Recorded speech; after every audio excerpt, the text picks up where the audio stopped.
something I forgot in there. As you can see, I'm at the Lutheran Church here in Clarkdale, Arizona. The Spirit of Joy. They're having a well-known author here doing a presentation for writers, and he's well-known, Bill Myers, and we'll get a little interview with him and see what's going on here today in Clarkdale, Arizona. He came all the way from out of California to get this presentation. He's really he loves ministering to our youth and to others, and he's really a prolific writer. This is Bill Myers, and here in Clarkdale, Arizona. This is Richard Corey, ArtWorldSedonaTV.com. Thank you, and have a wonderful day.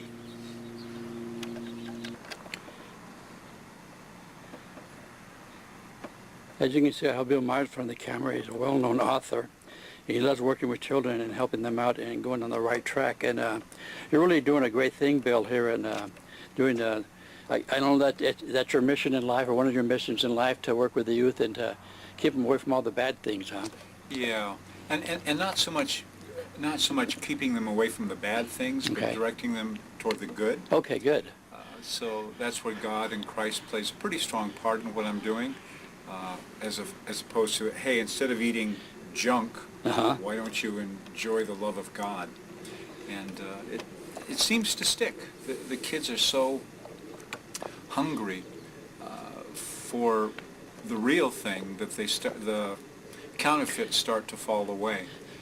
And I've seen a lot of great men come out of little boys. Oh.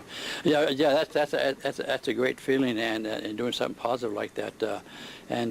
But I would consider you a prolific writer, because I've seen your thing on Google, and you've written so many different books and articles, and really out there. And you must really love writing and have given that gift, huh? Not at all. Really? No, writing was. I wanted to be a dentist. I had my life all worked out, and then at about 18 or 19. I made the type of promise only an arrogant 18-year-old boy can make, and that was, God, I'll do whatever you want me to do. Sure.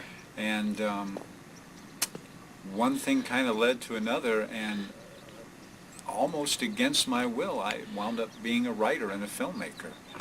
I had seen 3 movies in my life at the time, and I had read almost that many books.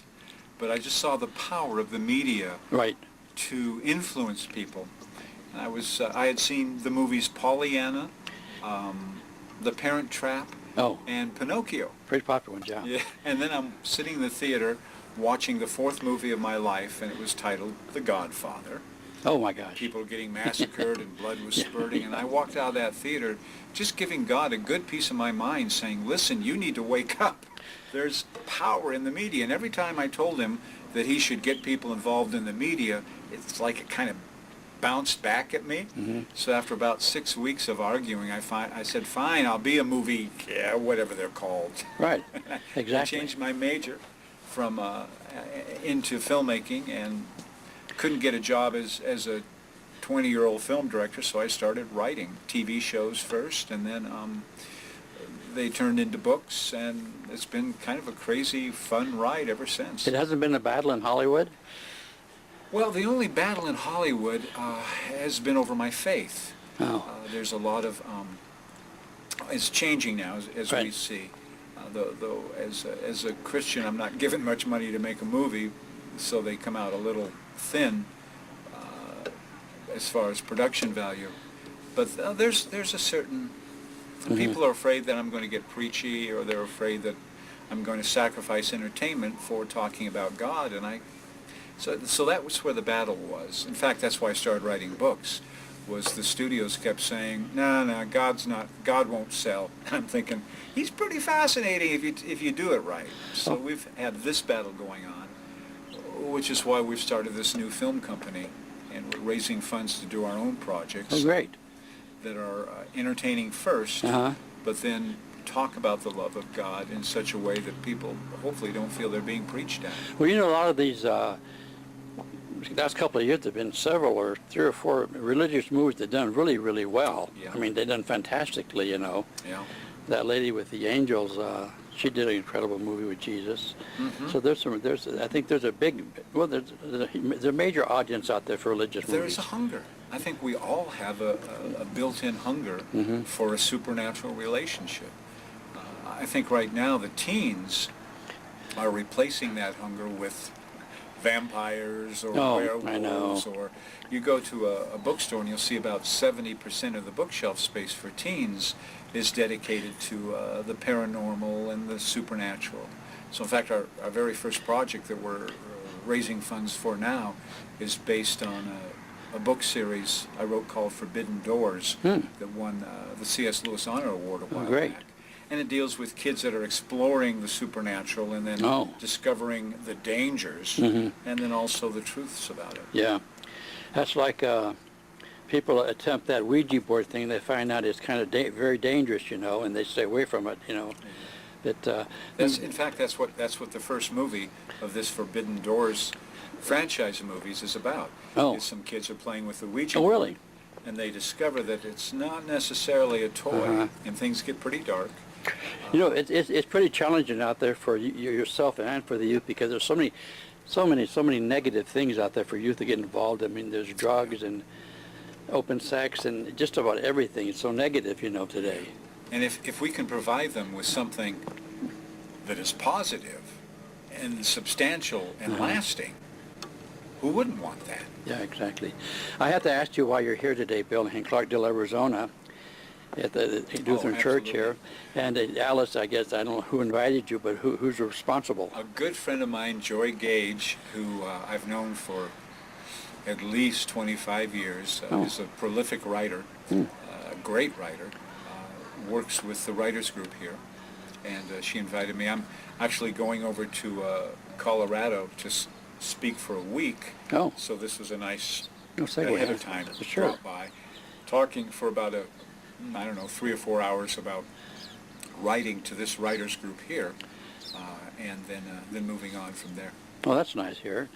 So that's kind of a nice segue then, they would say in the industry. Kind of a nice segue. Kind of a little vacation, get away from the big city of Hollywood. Did you live in that metropolitan area? I live an hour outside of the city, just close enough to go in and do the meetings, but far enough away to have a reality. You know, some of the books you wrote, and I don't know if they're all religious based, but what I read on the Google was quite a bit of them are. Are you more proud of some that you'd like to mention here? Yeah, but you know, I've written 123 books. Oh my! And it's sort of like asking somebody who their favorite child is. That's true. Very true. They've all got their strengths and their weaknesses. Exactly. I like the stories that are that explore some cool element about God. I'm not real fond of religion as far as the do's and the don'ts. Okay. But I really like exploring Jesus Christ. Right. And I really like exploring the whole God. I mean, if there's one person in the universe that shouldn't be boring, it should be God. And to be able to spend a lifetime of writing books, exploring Him, it doesn't get any better than that. Yeah, just sometimes don't you ever wonder what the real truth is? I mean, God, Jesus, I know there's so many interpretations today, so many different religions. And yeah, I think I did all that investigation when I was in my 20s. Yeah. I have a doctorate in theology. So I've done the research, and it really does come down to your will.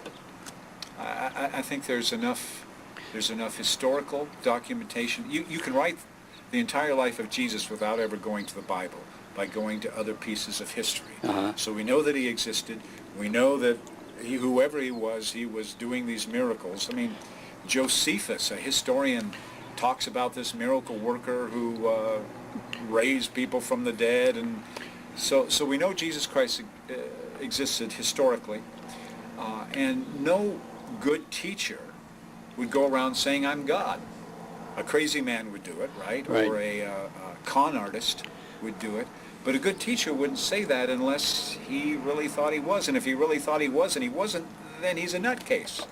So just through deduction and logic, pretty much come to the conclusion that Jesus Christ is who he says he is.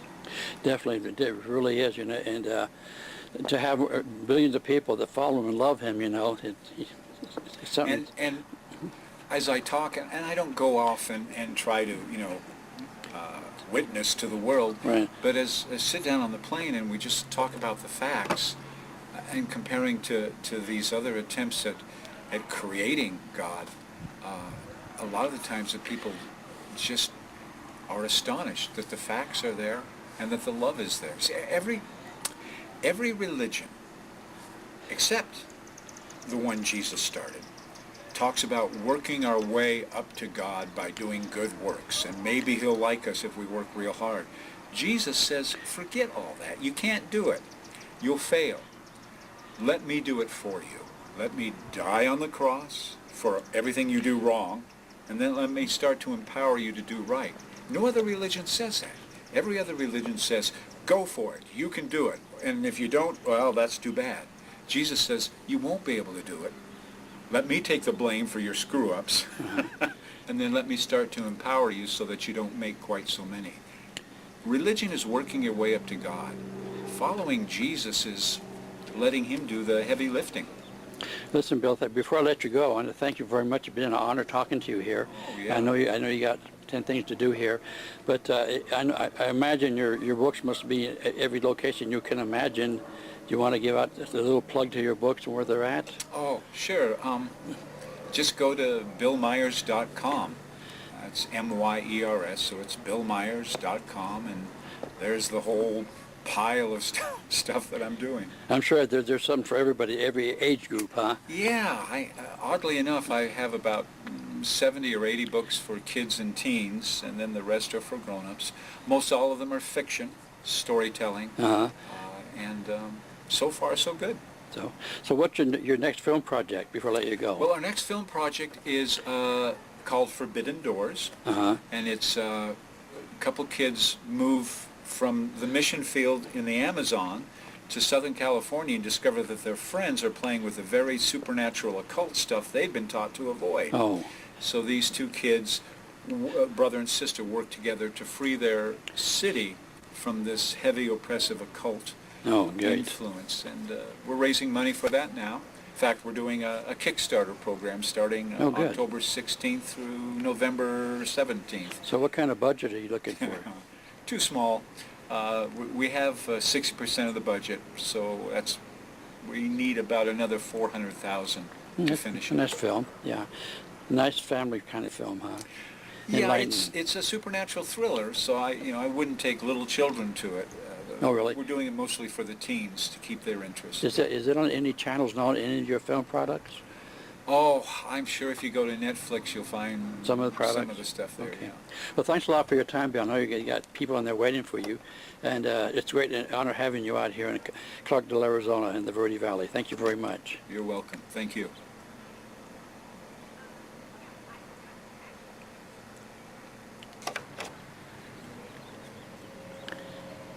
Well, we had a nice interview with Bill Myers, the author, here in Clarkdale, Arizona. He's really a very nice gentleman and really knowledgeable about several different things. And I really enjoyed myself interviewing him at the Lutheran Church Spirit of Joy here in Clarkdale, Arizona. This is Richard Corey, ArtWorldOfSedonaTV.com. Thank you and have a great day.